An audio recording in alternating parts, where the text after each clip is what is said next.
Mariam est la fille de Imran et de son épouse Anna, selon la tradition islamique. Sa mère, stérile pendant longtemps, pria Allah de lui accorder un enfant. Lorsqu'elle fut enceinte, elle fit le vœu. Seigneur, je t'offre en toute exclusivité ce que je porte en mon sein. Elle pensait avoir un fils pour servir dans la maison sacrée, mais Allah voulut qu'elle ait une fille. Elle l'appela Mariam et demanda la protection d'Allah contre Satan pour elle et sa descendance. Mariam fut confiée au prophète Zacharie, qui prit soin d'elle. Il la trouvait souvent pourvue de nourriture venue d'Allah. Il s'émerveillait de ses miracles, et cela renforça sa foi. Mariam grandit pure, pieuse et obéissante à Allah. Elle se consacrait au jeûne, à la prière et à la méditation. Le Coran dit qu'Allah l'avait, élue au-dessus des femmes du monde. Son isolement et sa dévotion la préparèrent à la grande mission que son Seigneur avait choisie pour elle. Alors qu'elle s'était retirée dans un lieu isolé, l'ange Jibril, Gabriel, lui apparut sous l'apparence d'un homme. Elle eut peur et dit : « Je cherche protection auprès du Tout-Miséricordieux, contre toi si tu crains Allah. » L'ange répondit : « Je suis en vérité un messager de ton Seigneur pour t'annoncer la bonne nouvelle d'un fils pur. » Mariam s'étonna. « Comment aurais-je un fils alors qu'aucun homme ne m'a jamais touché et que je ne suis pas une femme de mauvaise vie ? » Jibril répondit : « Ainsi, en est-il. Ton Seigneur a dit, cela m'est facile. Nous ferons de lui un signe pour l'humanité et une miséricorde de notre part. » Mariam tomba enceinte par la volonté d'Allah. Elle se retira loin des regards, supportant seule cette épreuve immense.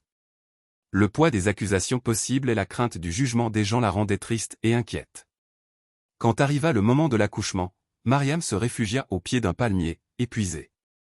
Dans sa douleur, elle dit : « Ah ! Si seulement j'étais morte avant cet instant, et que j'étais totalement oubliée. » Mais Allah la réconforta. Une voix lui dit : « Ne t'afflige pas.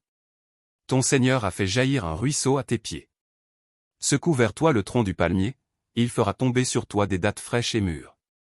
Mange, bois et réjouis-toi. » Ainsi, Allah apaisa Mariam et lui accorda la force d'accoucher dans la dignité.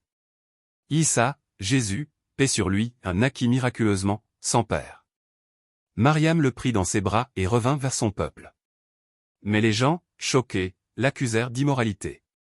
Pour répondre aux accusations, Mariam garda le silence, comme Allah le lui avait ordonné. Elle montra son bébé. Les gens dirent : « Comment pourrions-nous parler à un enfant au berceau ? » Alors, par miracle, Isa parla. « Je suis le serviteur d'Allah. Il m'a donné le livre et m'a fait prophète. Il m'a béni où que je sois, et m'a recommandé la prière et la zakat tant que je vivrai, ainsi que la bonté envers ma mère.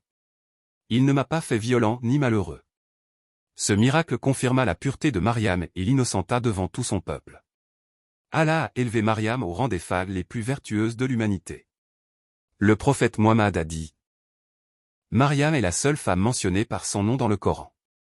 Une sourate entière lui est consacrée, sourate Mariam, 19. Son nom apparaît 34 fois dans le Coran. Allah dit dans le Coran, sourate Al-Imran 3,42. Ô Mariam, Allah t'a élu, il t'a purifié, et il t'a élu au-dessus des femmes de l'univers. Cela montre que Mariam occupe un rang très élevé parmi toutes les femmes. Elle passait de longues heures dans la prière et le jeûne. Elle vivait dans la chasteté et la modestie. Les savants disent qu'elle faisait partie des femmes les plus proches d'Allah. Elle a élevé Isa, Jésus, avec patience et courage, malgré les épreuves et les accusations de son peuple. Elle a supporté seule la grossesse, l'accouchement et la protection de son fils. Elle a été un modèle de confiance en Allah face aux difficultés. Son père, Imran, un homme pieux de la descendance d'Ibrahim. Sa mère, Anne selon certaines traditions. Son oncle par alliance. Zacharie, prophète d'Allah, qui s'occupait d'elle dans le temple. Son cousin, Yahya, Jean-Baptiste, paix sur lui, fils de Zacharie, également prophète. Les savants disent que Mariam n'a jamais adoré autre qu'Allah, et qu'elle est restée chaste toute sa vie. Elle est considérée comme un signe d'Allah, AYA, car elle a mis au monde Isa sans père. Elle est décrite comme une femme silencieuse, patiente, modeste et pieuse. Mariam est l'une des 4 femmes les plus parfaites de l'humanité, avec Asiya, épouse du pharaon. Khadija, épouse du prophète Mohammed. Fatima, fille du prophète Mohammed. Elle est un modèle universel, non seulement pour les musulmanes, mais pour tous les croyants. Mariam est ainsi un modèle de foi, de patience et de courage. Son histoire nous enseigne la confiance totale en Allah, même face aux épreuves les plus difficiles.